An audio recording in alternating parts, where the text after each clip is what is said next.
Assalamualaikum warahmatullahi wabarakatuh. Selamat berjumpa kembali dalam kuliah online mata kuliah Statistik Penelitian. Pada kesempatan ini kita akan membahas tentang ANOPA atau singkatan dari Analysis of Variance atau ANAPA, analisis varian. ANOPA pada hakikatnya adalah kelanjutan dari analisis komparatif testi. Perbedaannya, testi digunakan untuk dua variabel yang akan dikomparatifkan, sedangkan ANOPA menggunakan lebih dari dua variabel yang akan dikomparatifkan. Oleh karena itu, ANOPA itu termasuk analisis komparatif multivariabel atau melakukan perbandingan untuk banyak variabel. Teknik analisis komparatif dengan menggunakan testi yakni mencari perbedaan yang signifikan dua buah variabel itu didasarkan pada mean atau nilai mean. Namun apabila kita akan melakukan komparatif lebih dari dua variabel menggunakan testi, maka dia tidak lagi efektif, tidak lagi efisien, karena akan dilakukan beberapa kali perhitungan. Di samping kelemahannya juga kita akan banyak melakukan kesalahan. Oleh karena testi tidak efektif untuk digunakan lebih dari dua variabel, maka teknik analisis yang kita gunakan adalah ANOPA sebagai salah satu cara mengatasi kelemahan dari testi. Misalnya, analisis komparatif dilakukan dengan testi untuk multivariabel dengan melakukan 3 kali perhitungan, sementara dengan menggunakan ANOPA itu hanya cukup 1 kali perhitungan. Oleh karena itu, kesalahan di dalam perhitungan itu bisa saja terjadi standar error of mean 3 kali, maka kalau menggunakan ANOPA hanya 1 kali. Itu sebabnya semakin banyak melakukan kesalahan perhitungan, kesalahan dalam analisis testi, itu bisa dieliminir, bisa dikurangi kalau menggunakan ANOPA. Oleh karena itu, untuk analisis komparatif yang didasarkan pada mean yang akan dikomparatifkan akan sangat efektif apabila menggunakan ANOPA. Jenis data yang digunakan untuk analisis komparatif dengan ANOPA adalah data ordinal atau nominal pada variabel bebasnya dan data interval atau data rasio pada variabel terikatnya.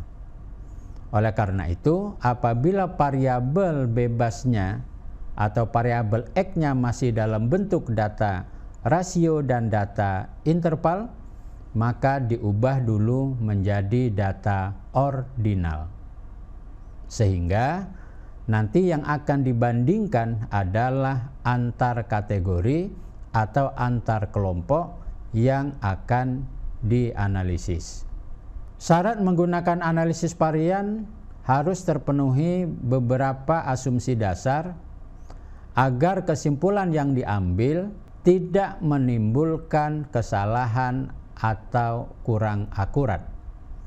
Oleh karena itu, asumsi dasar ini harus dipenuhi kalau ingin melakukan analisis komparatif dengan menggunakan ANOPA. Apa itu? Yang pertama adalah distribusi data harus normal. Data berdistribusi normal dapat ditempuh dengan cara memperbanyak jumlah sampel dalam kelompok. Jadi semakin banyak jumlah sampelnya, maka data semakin normal, semakin mudah mendapatkan distribusi yang normal. Sebaliknya, semakin sedikit jumlah sampel, maka biasanya akan sulit kita untuk mendapatkan distribusi data yang normal. Kemudian yang kedua, setiap kelompok hendaknya berasal dari populasi yang sama dengan variansi yang sama pula. Jadi, sampel yang akan digunakan diupayakan berasal dari populasi yang sama, sehingga akan mendapatkan variansi yang sama pula. Bila banyaknya sampel sama pada setiap kelompok, maka kesamaan varian dapat diabaikan. Tapi bila banyaknya sampel pada kelompok masing-masing tidak sama, maka kesamaan variansi populasi sangat diperlukan. Oleh karena itu, kalau masing-masing kelompok jumlah sampelnya tidak sama, pastikan bahwa ada kesamaan variansi pada populasi. Kemudian yang ketiga, pengambilan sampel dilakukan secara random. Pengambilan sampel secara random tentu sebagai syarat untuk analisis statistik parametrik. Oleh karena itu, teknik pengambilan sampelnya bisa menggunakan teknik random sampling, teknik stratified random sampling, teknik proportional random sampling, teknik stratified proportional random sampling, atau bisa juga menggunakan cluster random sampling dan lain-lain. Yang penting, sampel yang digunakan pengambilannya harus menggunakan random atau acak. ANOVA itu lebih akurat apabila digunakan untuk sampel yang sama pada setiap kelompoknya. Namun, tetap bisa juga digunakan kalau jumlah sampelnya pada setiap kelompok berbeda. Tapi akan lebih baik apabila setiap kelompoknya memiliki jumlah responden yang sama. ANOVA pada dasarnya terdiri dari dua kelompok. Pengelompokan ditentukan dari jumlah variabel bebasnya. Bila variabel yang akan dianalisis terdiri dari satu variabel terikat dan satu variabel bebas, maka disebut dengan ANOVA satu arah. Namun, bila variabel yang akan dianalisis terdiri dari satu variabel terikat dan lebih dari satu variabel bebas, disebut dengan ANOVA dua arah. Pembahasan pada video ini akan difokuskan pada ANOVA satu arah atau one way ANOVA. ANOVA satu arah atau one way ANOVA itu digunakan bila variabel yang akan dianalisis terdiri dari satu variabel terikat dan satu variabel bebas. Walaupun tujuan ANOVA adalah menguji perbedaan mean, namun perhitungan dalam ANOVA didasarkan pada varian. Oleh karena itu, ada 3 bagian pengukuran variabilitas pada data yang akan dianalisis dengan ANOVA, yaitu yang pertama variabilitas antar kelompok atau between treatment variability. Variabel antar kelompok adalah variansi mean kelompok sampel terhadap rata-rata total, sehingga variansi lebih terpengaruh oleh adanya perbedaan perlakuan antar kelompok atau jumlah kuadrat antar kelompok yang disingkat dengan JKA. Rumusnya adalah, ini bisa dilihat, JKA sama dengan N kali dalam kurung sigma X pangkat 2 kurang sigma X pangkat 2 per K. Atau bisa juga dicari dengan menggunakan rumus berikut. JKA sama dengan sigma T pangkat 2 per N kurang G pangkat 2 per N. Keterangannya, ini keterangannya. K banyaknya kelompok, T total X masing-masing kelompok, G total X keseluruhan, N kecil jumlah sampel masing-masing kelompok, dan N jumlah sampel secara keseluruhan. Kemudian yang kedua adalah variabilitas dalam kelompok atau within treatment variability. Variabilitas dalam kelompok adalah variansi yang ada dalam masing-masing kelompok. Banyaknya variansi akan tergantung pada banyaknya kelompok. Variansi tidak terpengaruh oleh perbedaan perlakuan antar kelompok atau jumlah kuadrat dalam kelompok. Rumusnya adalah JKD sama dengan JKSMK. JKSMK maksudnya adalah jumlah kuadrat simpangan masing-masing kelompok.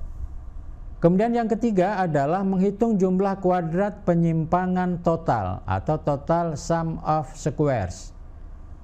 Jumlah kuadrat penyimpangan total adalah jumlah kuadrat selisih antara skor individual dengan mean totalnya, atau JKT dengan rumus sigma X pangkat 2 kurang G pangkat 2 per N, di mana JKT adalah JKA tambah JKD.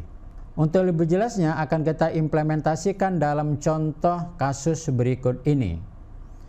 Misalnya dalam suatu kegiatan penelitian ingin mengetahui apakah terdapat perbedaan tingkat penjualan dengan menggunakan kemasan yang berbeda, yakni kemasan A, kemasan B, dan kemasan C. Kemasan A adalah kemasan luxe, kemasan B terdiri dari banyak warna, kemasan C terdiri dari satu warna misalnya. Maka kita ingin melihat kemasan mana yang tingkat penjualannya paling baik, kemasan A, kemasan B, atau kemasan C, sehingga nanti bisa direkomendasikan dalam hasil penelitian produksi menggunakan kemasan apa yang harus diperbanyak dan kemasan mana yang sedikit. Ini adalah tabel dari data mentah yang diperoleh. Misalnya data kemasan A dari Januari sampai Oktober, kemasan B dari Januari sampai Oktober, begitu juga dengan kemasan C. Apabila melihat angka-angka seperti ini, kita tidak bisa membandingkan secara kuantitatif karena perbedaannya tidak kelihatan. Proses analisis data dilakukan untuk mengetahui apakah ada perbedaan tingkat penjualan dari kemasan yang berbeda.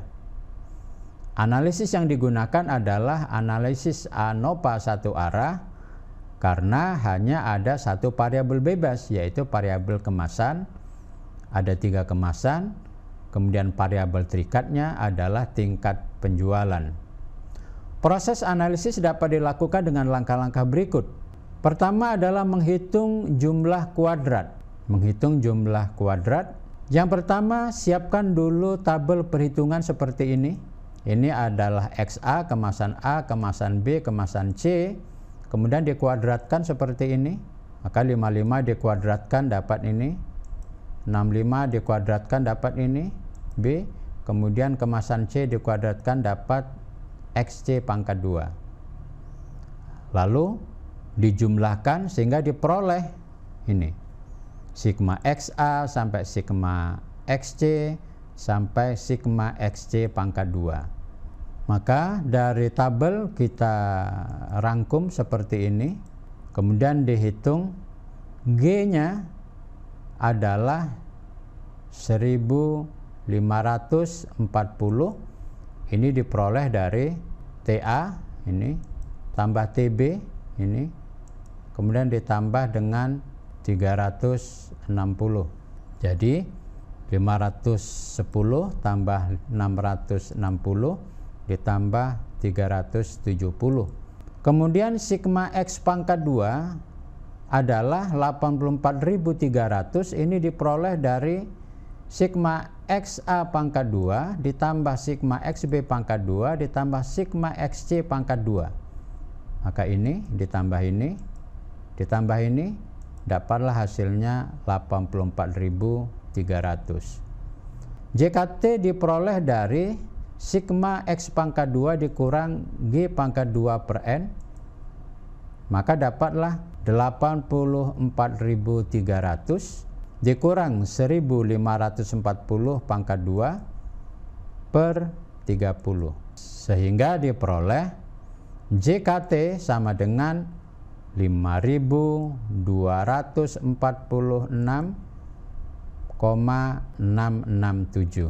Selanjutnya adalah mencari JKA dengan rumus sigma T pangkat 2 per N kurang G pangkat 2 per N.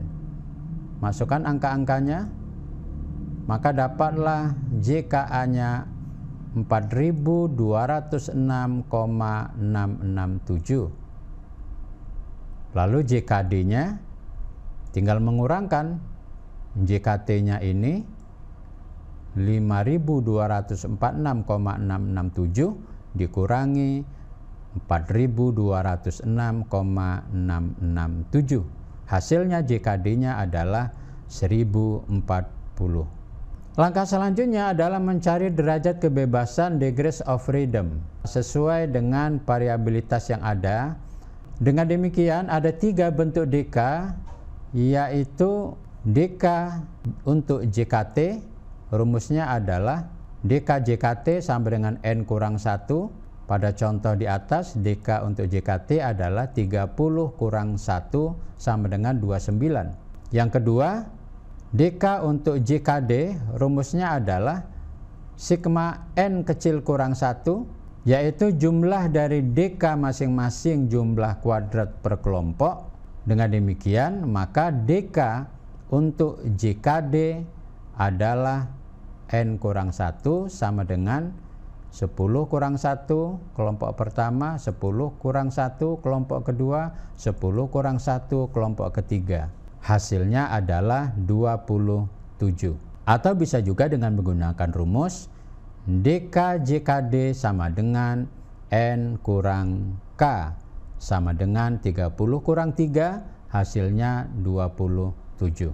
Selanjutnya adalah mencari DK derajat kebebasan untuk JKA. Rumusnya adalah JKA sama dengan K kurang 1, di mana K adalah jumlah kelompok yang ada. Hal ini disebabkan karena DK terikat dengan banyaknya kelompok yang ada. Maka DK JKA sama dengan 3 dikurang 1 sama dengan 2. Kemudian yang ketiga adalah mencari varian antar kelompok dan varian dalam kelompok. Varian antar kelompok dan varian dalam kelompok sering juga disebut dengan rata-rata jumlah kuadrat atau mean square, atau lebih populer disingkat dengan MS atau RK. MS dalam bahasa Inggris mean square, RK bahasa Indonesia rata-rata kuadrat. Nah, untuk pembahasan selanjutnya kita akan menggunakan istilah RK. RK dapat dihitung dengan menggunakan rumus sebagai berikut. RK sama dengan JK kurang DK. RKA sama dengan JKA per DK JKA. Dan RKD JKD per DK JKD. Dengan menggunakan rumus di atas ini, maka kita peroleh RKA-nya adalah 4.206,667 dibagi 2 dapat 2.103,333. Sedangkan RKD-nya 1040 dibagi 27 sama dengan 38,518. Selanjutnya menghitung besarnya F hitung. Langkah selanjutnya yang keempat adalah menghitung besarnya F hitung dengan rumus F sama dengan RKA per RKD. Kita masukkan angkanya 2103,3335 bagi 38,518. Hasilnya F-nya adalah 54,606. Maka perhitungan yang sudah kita lakukan tadi dapat kita ringkas dalam bentuk tabel ANOVA seperti ini. Ini adalah tabel ringkasan perhitungan yang sudah dilakukan tadi dalam bentuk tabel ringkasan ANOVA. Maka kita lihat di sini jumlah variasi antar kelompok, DK-nya 2, jumlah kuadratnya 4206,667, rata-rata kuadratnya 2103,33, nilai F-nya adalah 54,606. Nah, ini DK dalam kelompok, ini jumlah kuadratnya, rata-rata kuadrat, totalnya ini. Langkah selanjutnya adalah membandingkan F hitung dengan F tabel. Untuk melihat F tabel diperlukan alfa dan DK. Alfa berarti ada 5% dan ada 1%. DK adalah derajat kebebasan. Untuk menentukan DK yaitu dengan cara mengetahui DK JKA dan DK JKD. Cara melihat tabel adalah DK JKA sebagai pembilang atau kolom atas dari kiri ke kanan, sedangkan DK JKD sebagai penyebut, yaitu kolom kiri dari atas ke bawah. Perpotongan antara DK JKA dan DK JKD merupakan titik kritis penerimaan hipotesis. Dari perhitungan di atas dapat kita ketahui bahwa DK JKA adalah 2, kemudian DK JKD adalah 27. Jadi F tabelnya adalah pada taraf signifikan 5% atau alfa 0,05 menunjukkan bahwa nilai F dengan DK 2 dan 27 diperoleh 3,35. Sedangkan pada taraf signifikan 1% atau alfa 0,01 nilai F-nya adalah 5,49. Kita lihat tabelnya. Ini adalah tabel distribusi F untuk taraf signifikan 5% dan 1%. Baris atas menunjukkan signifikansi 5%. Dan baris yang di bawah menunjukkan 1%.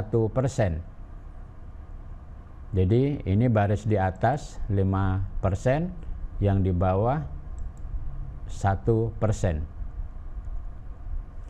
Dengan DK pembilang 2 ini, kemudian penyebut 27, ini penyebut, maka dari sini kita lihat ke DK 27. Ini dia. Jadi yang di atas ini adalah 5%, 3,35. Yang di bawah 5,49 adalah signifikansi 1%. Jadi yang di atas 3,35 signifikansi 5% atau alfa 0,05, sedangkan yang di bawah ini adalah 1% atau alfa 0,01 sebesar 5,49, angka batas titik kritis menolak atau menerima hipotesis. Ini cukup panjang.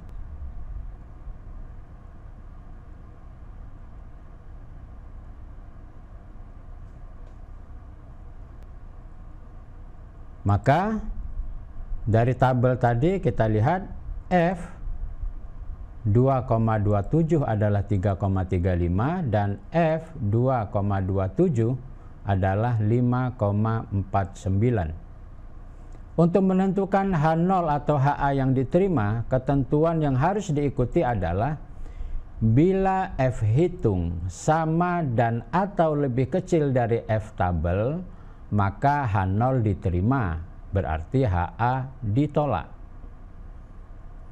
Yang kedua, bila F hitung lebih besar dari F tabel, maka H0 ditolak dan HA diterima.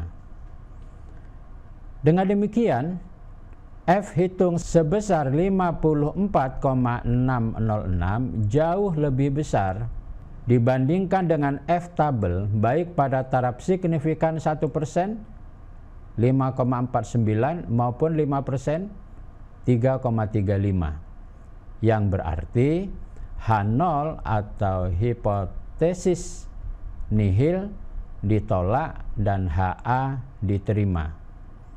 Hal ini menunjukkan bahwa ada perbedaan rata-rata hasil penjualan dengan menggunakan jenis kemasan yang berbeda. Bentuk kemasan A, B, dan C mempunyai pengaruh terhadap hasil penjualan. Nah, dengan demikian kita ketahui bahwa dari 3 bentuk kemasan tersebut, kemasan A, kemasan B, dan kemasan C menunjukkan ada perbedaan penjualan. Namun kita belum tahu yang berbeda antara kemasan A dengan kemasan B, kemasan A dengan kemasan C, atau kemasan B dengan kemasan C. Apabila H0 ditolak yang menunjukkan bahwa HA diterima, berarti ada perbedaan pada variabel bebasnya, maka perlu dilakukan post hoc analisis atau analisis sesudah ANOVA. Untuk apa? Untuk mencari perbedaan antara kategori. Namun seandainya yang diterima adalah H0 yang menunjukkan tidak ada perbedaan, maka tidak perlu dilakukan post hoc analisis atau analisis pasca ANOVA untuk mencari kategori mana yang berbeda. Maka bila tidak ada perbedaan, H0-nya yang diterima, berarti proses perhitungan ANOVA selesai. Namun apabila ada perbedaan yang signifikan antara kategori atau antar kemasan A, B, dan C, maka perlu dilakukan analisis sesudah ANOVA. Analisis sesudah ANOVA atau pasca ANOVA atau post hoc analisis dilakukan jika hipotesa 0 ditolak, yang berarti menunjukkan ada perbedaan. Namun jika hipotesa 0 diterima, maka analisis sesudah ANOVA tidak perlu dilakukan, karena tujuan analisis sesudah ANOVA adalah untuk mencari kelompok mana yang berbeda.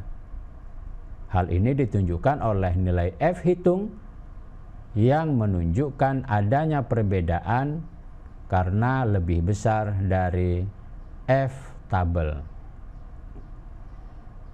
Maka kalau tidak ada perbedaan, post hoc analisis atau analisis sesudah ANOVA tidak perlu dilakukan. Ada beberapa teknik analisis yang dapat digunakan untuk melakukan analisis sesudah ANOVA.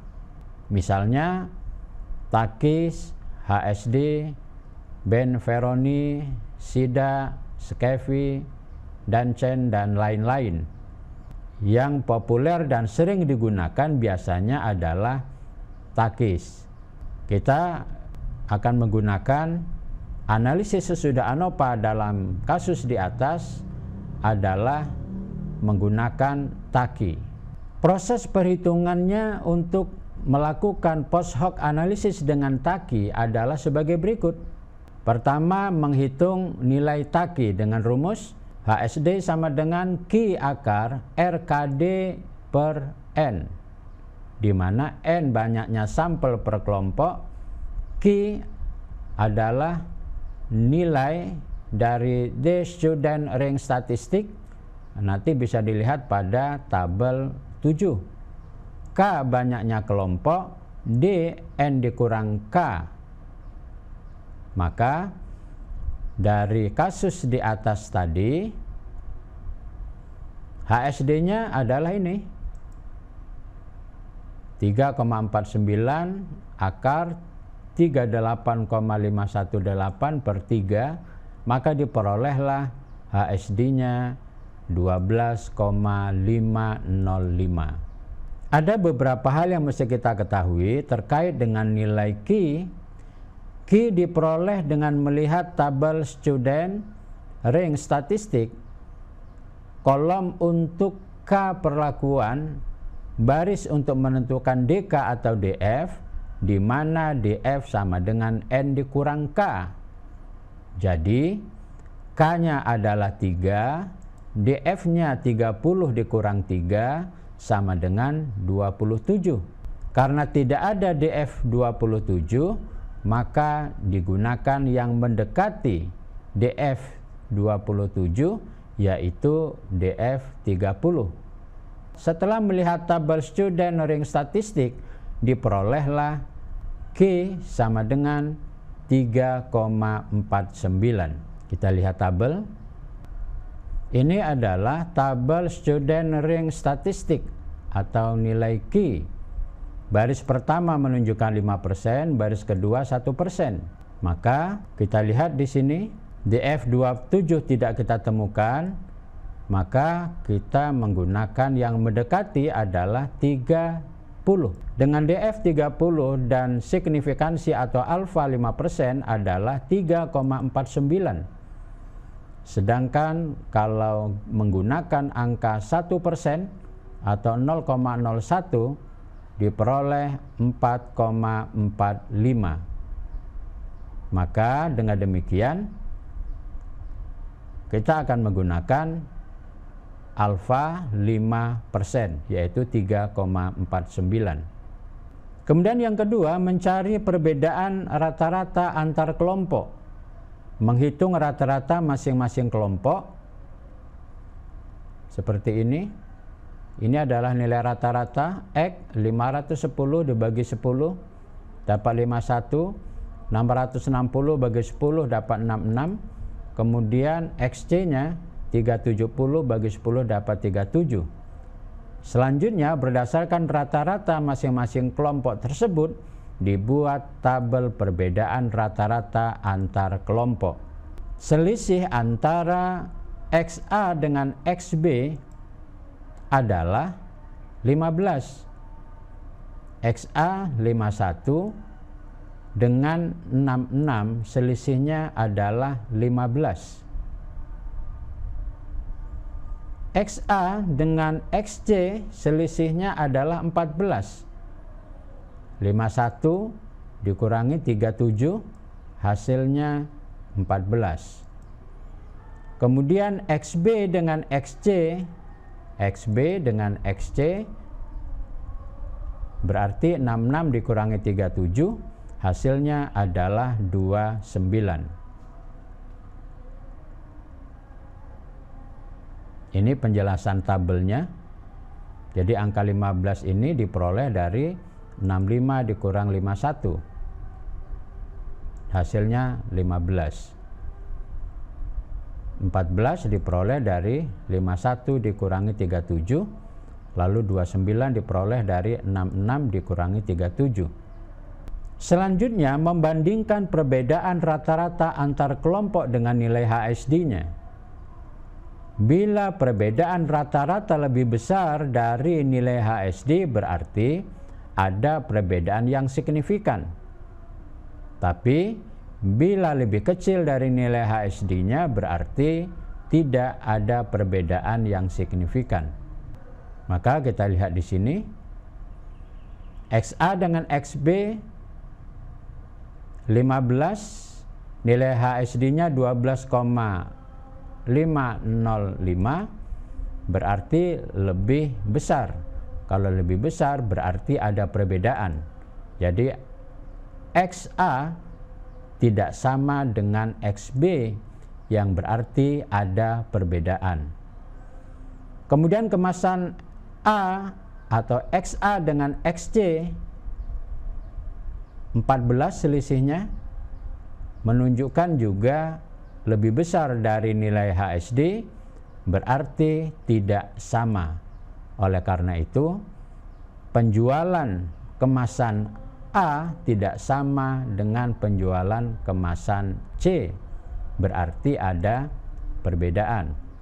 Kemudian kemasan XB dengan kemasan C 29 lebih besar dari nilai HSD 12,506, berarti juga menunjukkan ada perbedaan.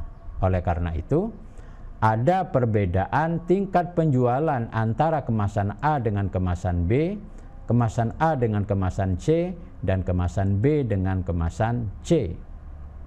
Apa interpretasi yang bisa kita ambil dari analisis tersebut? Yang pertama, bentuk kemasan yang paling baik untuk meningkatkan penjualan adalah kemasan B dan A. Hal ini dapat dilihat dari jumlah rata-rata tertinggi pada kelompok B, sedangkan bentuk kemasan yang kurang baik dalam meningkatkan penjualan adalah kelompok C. Kemudian yang kedua, ada perbedaan tingkat penjualan pada masing-masing bentuk kemasan, yaitu kemasan A, kemasan B, dan kemasan C. Jadi ada perbedaan penjualan antara kemasan A, kemasan B, dan kemasan C. Kemudian yang ketiga, ada pengaruh yang signifikan antara bentuk kemasan A, B, dan C terhadap tingkat penjualan.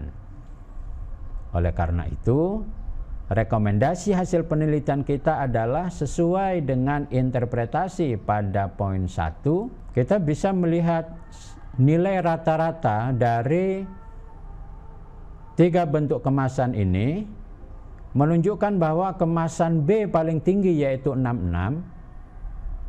Nomor 2 adalah kemasan A 51 dan kemasan C adalah 37. Jadi terdapat perbedaan tingkat penjualan yang signifikan antara kemasan A, B, dan C. Oleh karena itu, untuk memproduksi lebih bagus memperbanyak kemasan B yang nilainya paling tinggi, kemudian yang paling kecil adalah kemasan C yang nilai rata-ratanya hanya 37.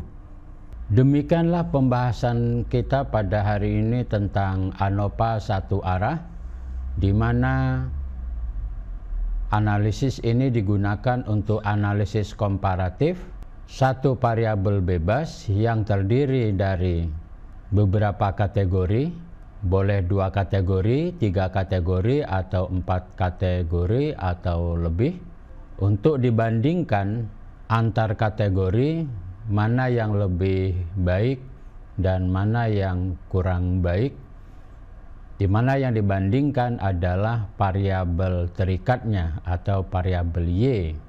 Jadi analisis komparatif di sini adalah mencoba membandingkan kategori-kategori yang ada dalam variabel X, sedangkan yang dibandingkan adalah variabel Y.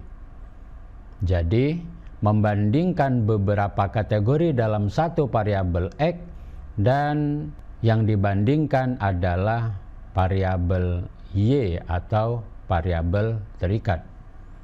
Mudah-mudahan pembahasan kita pada pagi hari ini memberi manfaat pada pemirsa video ini.